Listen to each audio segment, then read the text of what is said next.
Usap-usapan ngayon sa social media ang kumakalat na larawan ng bouquet ng mga rosas na may kasamang sulat kamay na note na umano'y galing kay Paolo para kay Kim nitong Valentine's Day.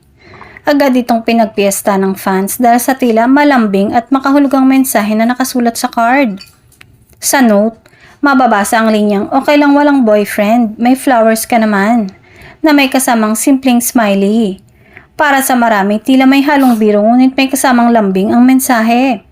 Dahil dito, hindi napigilan ng mga netizen na maghinala kung may ibubunyag na ba si Paolo tungkol sa tunay na estado ng relasyon nila ni Kim. May ilan namang nagsasabing baka sweet gesture lang ito ng isang malapit na kaibigan. Kilala ang dalawa sa pagiging komportable sa isa't isa kaya posible raw na bahagi lang ito ng kanilang natural na closeness.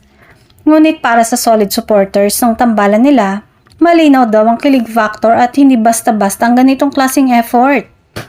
Mas lalo pang naging kapansin-pansin ang detalye dahil personal ang dating ng sulat at may nakalagay pang Kimi na madalas ay tawag ng mga taong malapit sa aktres. Para sa fans, ang ganitong klaseng mensahe ay hindi na raw pangkaraniwan. Lalo na kung sasabayan pa ng bonggang bouquet ng makukulay na rosas. Sa kabila ng mga haka-haka, nananatiling tikom ang bibig ng dalawa tungkol sa tunay na estado ng kanilang relasyon. Wala pang kumpirmasyon kung may namamagitan nga ba sa kanila o nananatili silang magkaibigang may espesyal na ugnayan.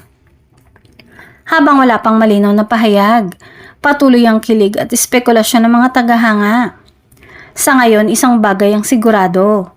Ang simpleng bouquet at sulat na ito ay sapat na para pag-usapan at pag-initan ng social media, lalo na ng mga umaasang may aamin na sa totoong nararamdaman.